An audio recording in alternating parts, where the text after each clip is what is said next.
ನಮಸ್ಕಾರ ಸ್ನೇಹಿತರೆ, ಕನ್ನಡ ಕಾಮಿಕ್ ಬುಕ್ಗೆ ಎಲ್ರಿಗೂ ಸ್ವಾಗತ. ಇವತ್ತು ವಾಟ್ ಇಫ್ ಸೀಸನ್ 3ನ 3ನೇ ಎಪಿಸೋಡನ್ನು ಎಕ್ಸ್ಪ್ಲೈನ್ ಮಾಡ್ತಾ ಇದ್ದೀವಿ. ಇದುವರೆಗೂ ಬಂದಿರೋ 4 ಎಪಿಸೋಡ್ಗಳಲ್ಲಿ ಇದೇ ಸ್ವಲ್ಪ ಬೆಸ್ಟ್ ಎಪಿಸೋಡ್ ಅಂತ ಹೇಳ್ಬಿಟ್ಟು ಅನಿಸಿದ್ದು. ಯಾಕಪ್ಪ ಅಂತ ಹೇಳಿದ್ರೆ ಇದು ವಾಟ್ ಇಫ್ನ ಕೋರನ್ನು ಬಿಟ್ಕೊಟ್ಟಿಲ್ಲ.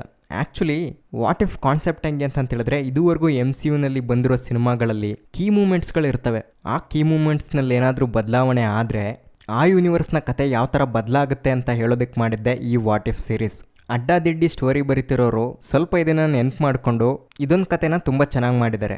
ಈ ಕತೆ ಯಾವುದಪ್ಪ ಅಂತ ಹೇಳಿದ್ರೆ what if the red guardian stopped the winter soldier ಅಂತ. ಮೇ ಬಿ ಈ ಸೀಸನ್ನಲ್ಲಿ ಇದೊಂದೇ ಎಪಿಸೋಡ್ ಅನ್ಸುತ್ತೆ ಚೆನ್ನಾಗಿರೋದು. ಹಂಗಾಗಿನೇ ಲಾಸ್ಟ್ ಇಯರೇ ಇದ್ರ ಬಗ್ಗೆ ಒಂದು ಕ್ಲಿಫ್ ಹ್ಯಾಂಗರನ್ನು ಬಿಟ್ಕೊಟ್ಟಿದ್ರು. ಓಕೆ, ಅದೆಲ್ಲ ಬಿಟ್ಟು ಕತೆ ಕಡೆ ಬರೋದಾದರೆ, ಸಿವಿಲ್ ವಾರ್ ಸಿನಿಮಾದಲ್ಲಿ ತೋರಿಸಿರೋ ಪ್ರಕಾರ ಹೋವರ್ಡ್ ಸ್ಟಾರ್ಕ್ ಮತ್ತೆ ಅವರ ಹೆಂಡತಿ ಮರಿಯಾ ಸ್ಟಾರ್ಕ್ ಇಬ್ರು ಫಾರಿನ್ಗೆ ಟ್ರಿಪ್ ಹೋಗ್ತಿದೀವಿ ಅಂತ ಹೇಳ್ಬಿಟ್ಟು ನಾಟಕ ಮಾಡಿಕೊಂಡು ಸೂಪರ್ ಸೋಲ್ಜರ್ ಸೀರಮನ್ನ ಪೆಂಟಗಾನ್ಗೆ ತಗೊಂಡೋಗ್ತಾ ಇರ್ತಾರೆ. ಆ ಟೈಮಲ್ಲಿ ರಷ್ಯಾದ ಒಬ್ಬ ಏಜೆಂಟು ಕಾಪ್ರೋವ್ ವಿಂಟರ್ ಸೋಲ್ಜರ್ನ ಆಕ್ಟಿವ್ ಮಾಡಿ ಆ ಸೀರಮನ್ನ ತಗೊಂಡ್ ಬಾ ಮತ್ತೆ ಯಾವುದೇ ಎವಿಡೆನ್ಸ್ ಇಲ್ಲದೆ ಮಿಷನ್ನ ಕಂಪ್ಲೀಟ್ ಮಾಡ್ಬಾ ಅಂತ ಹೇಳ್ಬಿಟ್ಟು ಕಳಿಸಿರ್ತಾನೆ. ಸೇಮ್ ಅದೇ ಥರ ಅವನು ಹೋಗ್ಬಿಟ್ಟು ಹೋವರ್ಡ್ ಸ್ಟಾರ್ಕ್ ಮತ್ತೆ ಮರಿಯಾ ಸ್ಟಾರ್ಕ್ ಇಬ್ಬರನ್ನೂ ಕೊಂದು ಆ ಸೀರಮನ್ನ ಸಕ್ಸಸ್ಫುಲ್ ಆಗಿ ಎತ್ಕೊಂಡ್ಬಂದಿರ್ತಾನೆ. ಆದರೆ ಈ ಯೂನಿವರ್ಸ್ನಲ್ಲಿ ಏನಪ್ಪ ಕತೆ ಅಂತ ಹೇಳಿದ್ರೆ, ಅದೇ ಜಾಗದಲ್ಲಿ ರೆಡ್ ಗಾರ್ಡಿಯನ್ ಬಂದ್ಬಿಟ್ಟು ವಿಂಟರ್ ಸೋಲ್ಜರ್ನ ತಡೆದ್ರೆ ಹೆಂಗಿರುತ್ತೆ ಅಂತ. ಆಕ್ಚುಲಿ ಇಲ್ಲಿ ಏನಾಗಿರುತ್ತೆ ಅಂತ ಹೇಳಿದ್ರೆ, ಈ ಮಿಷನ್ ಬಗ್ಗೆ ಡ್ರೇಕೋ ಮತ್ತೆ ಅಮೆರಿಕಾದಲ್ಲಿ ಸ್ಪೈ ಆಗಿ ಕೆಲಸ ಮಾಡ್ತಿರೋಂಥ ರೂಕ್ ಅನ್ನೋನು ಇಬ್ರು ಮಾತಾಡ್ಕೊಳ್ತಿರೋದನ್ನ ರೆಡ್ ಗಾರ್ಡಿಯನ್ ಕೇಳಿಸ್ಕೊಂಡಿರ್ತಾನೆ. ಅವನಿಗೆ ಈ ಮಿಷನ್ ಮೇಲೆ ತುಂಬಾ ಇಂಟ್ರೆಸ್ಟ್. ಆದ್ರೆ ಡ್ರೇಕೋ ಏನ್ ಮಾಡ್ತಾನೆ ಅಂತ ಹೇಳಿದ್ರೆ, ಬ್ಲ್ಯಾಕ್ ವಿಡೋ ಸಿನಿಮಾದಲ್ಲಿ ತೋರಿಸಿರೋ ಪ್ರಕಾರ ಇವನನ್ನ ಅಮೆರಿಕಾಗೆ ಡಾಟಾ ಇನ್ಪುಟ್ ಮ್ಯಾನೇಜರ್ ಆಗಿ ಕೆಲಸ ಮಾಡೋದಕ್ಕಂತೇಳಿ ಕಳಿಸಿರ್ತಾನೆ. ಇಲ್ಲೂ ಅದೇ ರೀತಿ ಮಾಡೋದಕ್ಕಂತೇಳಿ ನೋಡ್ತಾನೆ. ಆದ್ರೆ ನನಗೆ ಚಿಲ್ಲರೆ ಕೆಲಸನೆಲ್ಲ ಕೊಡಬೇಡ, ಆ ಸೂಪರ್ ಸೋಲ್ಜರ್ ಸೀರಮ್ ಎತ್ಕೊಂಡ್ಬರೋ ಅಂತ ಮಿಷನ್ ನನಗೆ ಕೊಡು ಅಂತ ಹೇಳ್ಬಿಟ್ಟು ಕೇಳ್ಕೊಳ್ತಾ ಇರ್ತಾನೆ. ಡ್ರೇಕೋ ಏನೇ ಕನ್ವಿನ್ಸ್ ಮಾಡೋದಕ್ಕೆ ನೋಡಿದ್ರು ಕೂಡ ಅವನು ಒಪ್ಕೊಳ್ಳೋದಿಲ್ಲ. ಅವನೇ ಆಟ ಮಾಡಿ ಈ ಮಿಷನಲ್ಲಿ ನಾನು ಕೂಡ ಪಾರ್ಟ್ ಆಗಬೇಕು ಅಂತ ಹೇಳ್ಬಿಟ್ಟು ಇವನು ಅಮೆರಿಕಾಗೆ ಹೋಗ್ತಾನೆ. ಬಟ್ ಇಲ್ಲಿ ಪ್ರಾಬ್ಲಮ್ ಏನಾಗುತ್ತಪ್ಪ ಅಂತ ಹೇಳಿದ್ರೆ, ಇವನು ಕ್ಯಾಪಿಟಲಿಸಮ್ ಮತ್ತೆ ಕ್ಯಾಪಿಟಲಿಸ್ಟ್ ಪೀಪಲ್ಗಳಿಗೆ ಎಗನೆಸ್ಟ್ ಆಗಿರ್ತಾನೆ. ದುಡ್ಡಿರೋರು ಬಿಸ್ನೆಸ್ ಫ್ಯಾಕ್ಟ್ರಿ ಅಂತಂತೆಲ್ಲ ಮಾಡ್ಕೊಂಡ್ಬಿಟ್ಟು ವರ್ಕರ್ಸ್ಗಳ ಕೈಲಿ ಕೆಲಸ ಮಾಡಿಕೊಂಡು ಅವರು ಶ್ರೀಮಂತರಾಗ್ತಾ ಇರ್ತಾರೆ. ಆದರೆ ಕಾರ್ಮಿಕರ ಬಗ್ಗೆ ಅವರು ತಲೆ ಕೆಡಿಸ್ಕೊಳ್ಳೋದಿಲ್ಲ ಅಂತ ಶ್ರೀಮಂತರು ಬಿಸ್ನೆಸ್ ಮ್ಯಾನ್ಗಳಿಗೆಲ್ಲ ಬುದ್ಧಿ ಕಲಿಸ್ಬೇಕು ಅನ್ನೋ ಮೆಂಟಾಲಿಟಿನಲ್ಲಿ ರೆಡ್ ಗಾರ್ಡಿಯನ್ ಇರ್ತಾನೆ. ಹಂಗೆ ನೋಡೋದಾದ್ರೆ ಸ್ಟಾರ್ಕು ಕೂಡ ಒಬ್ಬ ಬಿಸ್ನೆಸ್ ಮ್ಯಾನೆ. ಸ್ಟಾರ್ಕ್ ಇಂಡಸ್ಟ್ರಿ ನಡೆಸ್ತಾ ಇರ್ತಾನೆ. ಅವನೇನಾದ್ರೂ ಬದುಕುಳಿದ್ರೆ ಇಂಡಸ್ಟ್ರಿಯಲಿಸ್ಟ್ಗಳಿಗೆಲ್ಲ ನಾವೊಂದು ವಾರ್ನ್ ಮಾಡ್ದಂಗೆ ಆಗುತ್ತೆ, ರೆವಲ್ಯೂಷನ್ ಬರ್ತಾ ಇದೆ, ನಿಮ್ಮ ಮಾಟ ಹೆಚ್ಚಿಗೆ ದಿನ ನಡೆಯಲ್ಲ ಅಂತ ಹೇಳ್ಬಿಟ್ಟು ಬಿಗ್ ಮೆಸೇಜ್ ಕೊಟ್ಟಂಗೆ ಆಗುತ್ತೆ ಅಂತ ಹೇಳ್ಬಿಟ್ಟು ಅವನನ್ನ ಸಾಯೋದಕ್ಕೆ ಬಿಡೋದಿಲ್ಲ. ಬದಲಾಗಿ ವಿಂಟರ್ ಸೋಲ್ಜರ್ ಹತ್ರನೇ ಫೈಟ್ ಮಾಡಿಬಿಟ್ಟು ಆ ಮಿಷನನ್ನು ಅಡ್ವರ್ಟ್ ಮಾಡಿಬಿಡ್ತಾನೆ.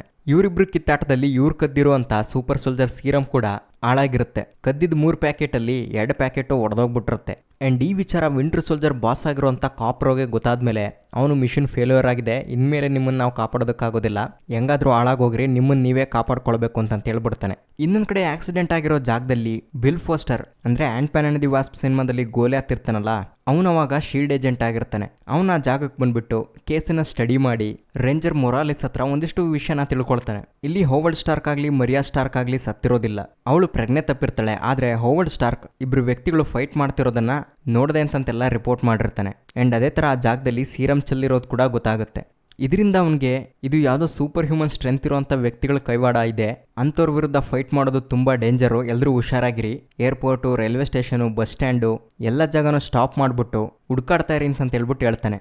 ಇನ್ನೊಂದು ಕಡೆ ವಿಂಟರ್ ಸೋಲ್ಜರ್ ಮತ್ತು ರೆಡ್ ಗಾರ್ಡಿಯನ್ ಈಗ ಏನು ಮಾಡೋದು ಅಂತಂತೇಳಿ ಗೊತ್ತಾಗದೆ ಸ್ನ್ಯಾಕ್ಸ್ ತಿಂತ ಯೋಚನೆ ಮಾಡ್ತಿರುವಾಗ ರೆಡ್ ಗಾರ್ಡಿಯನ್ಗೆ ಒಂದು ಐಡಿಯಾ ಬರುತ್ತೆ. ಅಮೆರಿಕಾದಲ್ಲಿ ಒಬ್ಬ ರೂಕ್ ಅನ್ನೋ ರಷ್ಯನ್ ಸ್ಪೈ ಇದಾನಲ್ಲ, ಅವನ ಬಗ್ಗೆ ಡ್ರೇಕೋವ್ ಹೇಳಿದ್ದ, ಈಗ ಅವನ ಹೆಲ್ಪನ್ನು ನಾವು ಕೇಳ್ಬೋದು ಅಂತ. ಅವನಿಗಿರೋದು ಲಾಸ್ ವೆಗಾಸ್ನಲ್ಲಿ. ಅಲ್ಲಿಗೆ ಹೋದ್ರೆ ಅವ್ನು ನಮ್ಗೆ ಹೆಲ್ಪ್ ಮಾಡ್ತಾನೆ, ವಾಪಸ್ ನಾವು ರಷ್ಯಾಗೆ ಹೋಗ್ಬೋದು ಅಂತ ಹೇಳ್ಬಿಟ್ಟು ಇವರು ಲಾಸ್ ವೆಗಾಸ್ ಕಡೆ ಹೊರಡ್ತಾರೆ. ಆ್ಯಂಡ್ ಅದೇ ಜಾಗದಲ್ಲಿ ಬಿಲ್ ಫಾಸ್ಟರು ಚೆಕ್ ಪೋಸ್ಟ್ ಹಾಕ್ಕೊಂಡ್ಬಿಟ್ಟು ಬರೋ ಗಾಡಿಗಳನ್ನೆಲ್ಲ ಚೆಕ್ ಮಾಡ್ತಾ ಇರ್ತಾನೆ. ಅವಾಗ ಇವ್ರನ್ನು ಕೂಡ ಚೆಕ್ ಮಾಡಿದಾಗ ಇವರು ವೇರಡಾಗಿ ಆನ್ಸರ್ ಕೊಡೋದು, ಜೊತೆಲಿ ಗಾರ್ಡಿನಲ್ಲಿ ರೆಡ್ ಗಾರ್ಡಿಯನ್ ಶೀಲ್ಡು ಇದನ್ನೆಲ್ಲ ನೋಡ್ಬಿಟ್ಟು ಇವರೇ ಆ ಮಿಸ್ಟ್ರಿ ಪರ್ಸನ್ಗಳು ಅಂತ ಹೇಳ್ಬಿಟ್ಟು ಕಂಡಿಡಿತಾನೆ. ಅವಾಗ ಶುರುವಾಗುತ್ತೆ ನೋಡಿ ಆ್ಯಕ್ಷನ್ನು. ಇಲ್ಲೊಂದು ಸಖತ್ತಾಗಿರೋ ಕಾರ್ ಚೇಸಿಂಗ್ ನಡೆಯುತ್ತೆ. ಕೊನೆಗೆ ಅವರಿಬ್ರು ಹಿಡಿಯೋದಿಕ್ಕಾಗದೆ ಬಿಲ್ ಫಾಸ್ಟರು ಗೋಲಿಯಾತ್ ಆಗಿ, ಅಂದರೆ ಆ್ಯಂಟ್ಮ್ಯಾನ್ ಸಿನಿಮಾದಲ್ಲಿ ಆ್ಯಂಟ್ಮ್ಯಾನ್ ದೊಡ್ಡ ಸೈಜ್ಗೆ ಆಗ್ತಾ ನೋಡಿ, ಸೇಮ್ ಅದೇ ಥರ ಈ ವಿಶ್ವರೂಪ ತಾಳಿ ಅವ್ರನ್ನ ಅಟ್ಟಾಡಿಸ್ಕೊಂಡು ಹೋಗ್ತಾನೆ. ಇಲ್ಲಿ ಮಾತೆತ್ತಿದ್ರೆ ಸಾಕು ವಿಂಟರ್ ಸೋಲ್ಜರು ಗನ್ ಹಿಡ್ಕೊಂಬಿಟ್ಟು ಅಟ್ಯಾಕ್ ಮಾಡೋದಕ್ಕೇನೆ ನೋಡ್ತಾ ಇರ್ತಾನೆ. ಆದರೆ ರೆಡ್ ಗಾರ್ಡಿಯನ್ ಮಾತ್ರ ಟೆಕ್ನಿಕಲ್ ಆಗಿ ಅವ್ರನ್ನ ಹೊಡಿಬೇಕು ಅಂತ ಹೇಳ್ಬಿಟ್ಟು ಗೋಲಿಯಾತ್ನ ಶೀಲ್ಡಿಂದ ಹೊಡೆದ್ಬಿಟ್ಟು ಮಲಗಿಸಿ ಅಲ್ಲಿಂದ ಎಸ್ಕೇಪ್ ಆಗ್ತಾರೆ. ಆ್ಯಂಡ್ ಈ ಚೇಸಿಂಗಲ್ಲಿ ಅವ್ರಿಗೂ ಕೂಡ ಒಂದಿಷ್ಟು ಏಟ್ ಆಗಿರುತ್ತೆ. ಹಂಗಾಗಿ ಅಲ್ಲೇ ಹತ್ರದಲ್ಲಿದ್ದಂಥ ಒಂದು ದನಿನಾಸ್ಪತ್ರೆಯಲ್ಲಿ ಇಬ್ರು ಫಸ್ಟ್ ಏಡ್ ಮಾಡ್ಕೊಳ್ತಾ ಇರ್ತಾರೆ. ಆ್ಯಂಡ್ ಇಷ್ಟೊತ್ತಿಗಾಗ್ಲೇ ಅವರಿಬ್ಬರ ನಡುವೆ ಒಂದು ಫ್ರೆಂಡ್ಶಿಪ್ ಕ್ರಿಯೇಟ್ ಆಗಿರುತ್ತೆ. ಒಬ್ರಿಗೊಬ್ರು ಅವ್ರ ಲೈಫ್ ಬಗ್ಗೆ ಹೇಳ್ಕೊಂಡಾಗ ರೆಡ್ ಗಾರ್ಡಿಯನ್ಗೆ ನಂಬೋಕ್ಕಾಗೋದಿಲ್ಲ. ಬಕ್ಕಿಗೆ ಅವನ ಹೆಸರು ಕೂಡ ನೆನಪಿರೋದಿಲ್ಲ. ಹಿಂಗಾಗಿರೋದಕ್ಕೆ ಸಾಧ್ಯನೇ ಇಲ್ಲ, ನೀನು ಕಣ್ಣು ಮುಚ್ಕೊಂಡು ಯೋಚನೆ ಮಾಡು, ನಿನ್ನ ಪಾಸ್ಟ್ ಏನಾಗಿತ್ತು ಅಂತ ನಿನ್ಗೇನಾದರೂ ನೆನಪು ಬರ್ಬೋದು ಅಂತ ಹೇಳ್ಬಿಟ್ಟು ಅವನಿಗೆ ಸಜೆಸ್ಟ್ ಮಾಡಿದಾಗ ಅವನಿಗೆ ಕೋನಿ ಐಸ್ಲ್ಯಾಂಡ್ ನೆನಪಾಗುತ್ತೆ. ಅಂದರೆ ಕ್ಯಾಪ್ಟನ್ ಅಮೆರಿಕಾ ಫಸ್ಟ್ ಸಿನಿಮಾದಲ್ಲಿ ಬಕ್ಕಿ ಮತ್ತು ಸ್ಟೀವ್ ಇಬ್ರೂ ಯಾವುದೊಂದು ಎಕ್ಸಿಬಿಷನ್ ಥರ ಜಾಗಕ್ಕೆ ಹೋಗ್ಬಿಟ್ಟು ಹೋವರ್ಡ್ ಸ್ಟಾರ್ಕ್ ಲಿವಿಟೇಷನ್ ಕಾರ್ನ ಡೆಮಾನ್ಸ್ಟ್ರೇಷನ್ ನೋಡ್ತಾರಲ್ಲ, ಅದೇ ಪ್ಲೇಸು. ಅವಾಗ ರೆಡ್ ಗಾರ್ಡಿಯನ್ ಅವನಿಗೆ ಕಂಗ್ರ್ಯಾಚುಲೇಷನ್ ಹೇಳಿ ಇದೇ ಥರ ಟ್ರೈ ಮಾಡ್ತಾ ಇರೋ, ನಿಂದು ಬಿಗ್ ಬ್ರೈನು ಏನಾದರೂ ನೆನಪಿಗೆ ಬರ್ಬೋದು ಅಂತ ಹೇಳ್ಬಿಟ್ಟು ಹೋಗ್ತಾನೆ. ಆದರೆ ಅದೇ ಟೈಮ್ಗೆ ಡ್ರೇಕೋ ಬಕ್ಕಿಗೆ ಕಾಲ್ ಮಾಡಿ ರೆಡ್ ಗಾರ್ಡಿಯನ್ನ ಎತ್ತಿಬಿಡು, ಅವನಿಂದ ನಮ್ಗೆ ಯಾವುದೇ ಥರ ಉಪಯೋಗ ಇಲ್ಲ, ರಷ್ಯಾಗೆ ಪ್ರೊಟೆಕ್ಟರ್ ಆಗಬೇಕಾಗಿದ್ದವನು ಈಗ ಲಯಬಿಲಿಟಿ ಆಗಿದ್ದಾನೆ, ಅವ್ನು ಮಾಡೋ ಕಿತಾಪತಿಯಿಂದ ನಮಗೆ ಸಮಸ್ಯೆ ಆಗುತ್ತೆ, ಈ ಕೆಲಸ ಮಾಡಿ ಮುಗಿಸು ಅಂತ ಹೇಳ್ಬಿಟ್ಟು ಹೇಳ್ತಾನೆ. ಬಟ್ ಬಕ್ಕಿ ಹಂಗೆ ಮಾಡಲ್ಲ. ಯಾಕಂತ ಹೇಳಿದ್ರೆ ಅವನು ವಿಂಟರ್ ಸೋಲ್ಜರ್ ಪ್ರೋಗ್ರಾಮಿಂದ ಸ್ಲೋ ಆಗಿ ಆಚೆ ಬರ್ತಾ ಇರ್ತಾನೆ. ಬಿಲ್ ಫಾಸ್ಟರ್ ಇವರಿಬ್ರು ಟ್ರ್ಯಾಕ್ ಮಾಡ್ಕೊಂಡು ಬಂದಾಗ ಇವ್ರ ಕಾರ್ ಆಕ್ಸಿಡೆಂಟ್ ಆಗಿರೋದು ಗೊತ್ತಾಗುತ್ತೆ. ಆ ಕಾರ್ ಒಳಗಡೆ ಮ್ಯಾಪ್ ಗೈಡೆನ್ಸ್ ಇರುತ್ತೆ, ಅದರಲ್ಲಿ ಲಾಸ್ ವೆಗಾಸ್ನ ಪೇಜು ಅರ್ದಿರೋದ್ರಿಂದ ಗೊತ್ತಾಗುತ್ತೆ ಅವರು ಲಾಸ್ ವೆಗಾಸ್ಗೆ ಹೊರಟಿದ್ದಾರೆ ಅಂತ. ಸೇಮ್ ಅದೇ ರೀತಿ ರೆಡ್ ಗಾರ್ಡಿಯನ್ ಮತ್ತೆ ವಿಂಟರ್ ಸೋಲ್ಜರ್ ಇಬ್ರು ಕೂಡ ಲಾಸ್ ವೆಗಾಸ್ಗೆ ಬಂದು ರೂಕನ್ನು ಮೀಟ್ ಆಗ್ತಾರೆ. ರೂಕ್ ಅನ್ನೋದು ಜಸ್ಟ್ ಕೋಡ್ ನೇಮ್ ಅಷ್ಟೇ, ಆದರೆ ಅದು ಬೇರೆ ಯಾರೂ ಅಲ್ಲ, ಒಬಿಡಿಯಾ ಸ್ಟೇನ್ ಆಗಿರ್ತಾನೆ. ಅವನೊಬ್ಬ ಅಮೇರಿಕನ್ನೇ, ಯಾವ ರಷ್ಯನ್ನೂ ಅಲ್ಲ. ಆ್ಯಕ್ಚುಲಿ ಈ ಮಿಷನ್ ಎಲ್ಲ ಹಿಂದಿದ್ದು ಈ ಒಬಿಡಿಯಾ ಸ್ಟೇನೆ. ಅವನು ಸ್ಟಾರ್ಕ್ಗೆ ಪಾರ್ಟ್ನರ್ ಆಗಿರ್ತಾನೆ.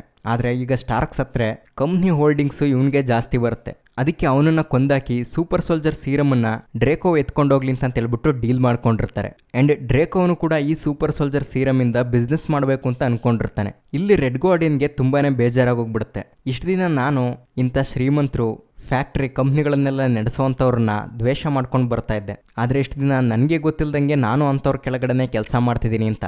ಹಿಂಗೆ ಮಾತಾಡ್ತಾನೆ ಒಬಿಡಿಯಾ ಸ್ಟೇನ್ ನನ್ನ ಮಿಷನ್ ಇವರಿಬ್ಬರಿಂದಾನೇ ಹಾಳಾಗಿದ್ದು, ಇವ್ರನ್ನ ಕೊಂದ್ಬಿಡ್ಬೇಕು ಅಂತ ಹೇಳ್ಬಿಟ್ಟು ಶೂಟ್ ಮಾಡೋದಕ್ಕೆ ಹೋಗ್ತಾನೆ. ಬಟ್ ಬಕ್ಕಿ ಅವಾಗ ಅವನನ್ನು ಹೊಡೆದ ಬಿಲ್ಡಿಂಗಿಂದ ಆಚೆ ತಳ್ಳಿಬಿಡ್ತಾನೆ. ಅಷ್ಟೆತ್ತರದಿಂದ ಬಿದ್ದಿದ್ದಾನೆ ಅಂತಂದರೆ ಅವ್ನು ಖಂಡಿತ ಉಳಿಯಂಗಿಲ್ಲ, ಸತ್ತೋಗಿರ್ತಾನೆ. ಆ್ಯಂಡ್ ಅದೇ ಜಾಗಕ್ಕೆ ಬಿಲ್ ಫಾಸ್ಟರ್ ಬಂದಾಗ ಇವರಿಬ್ರು ತಪ್ಪಿಸ್ಕೊಂಡು ಹೋಗ್ತಿರೋದು ಗೊತ್ತಾಗುತ್ತೆ.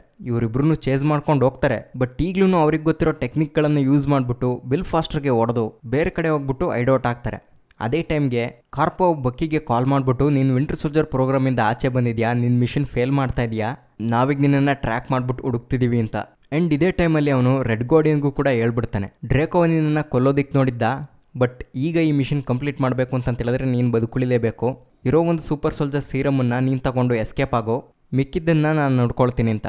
ಬಟ್ ರೆಡ್ ಗಾರ್ಡಿಯನ್ಗೆ ಕೋಪ ಬಂದ್ಬಿಟ್ಟು ಅವ್ರನ್ನ ನಿಂಗೆ ಮೋಸ ಮಾಡಿದ್ದಾರೆ, ನಾನು ಅದೇ ಥರ ಅವ್ರಿಗೆ ಮೋಸ ಮಾಡ್ತೀನಿ ಅಂತೇಳಿ ಆ ಸ್ಯಾಂಪಲನ್ನು ಕೂಡ ಹೊಡೆದಾಕಿ ಅವನ ಜೊತೆನೇ ಉಳಿದ್ಬಿಡ್ತಾನೆ. ಅಲ್ಲಿಗೆ ಕಾರ್ಪೋ ಬಂದ್ಬಿಟ್ಟು ವಿಂಟರ್ ಸೋಲ್ಜರ್ ಪ್ರೋಗ್ರಾಮನ್ನು ಹೇಳ್ತಾ ಮತ್ತೆ ಬಕ್ಕಿನ ಕಂಟ್ರೋಲಿಗೆ ತಗೊಳ್ಬೇಕು ಅಂತ ಹೇಳ್ಬಿಟ್ಟು ನೋಡ್ತಾನೆ.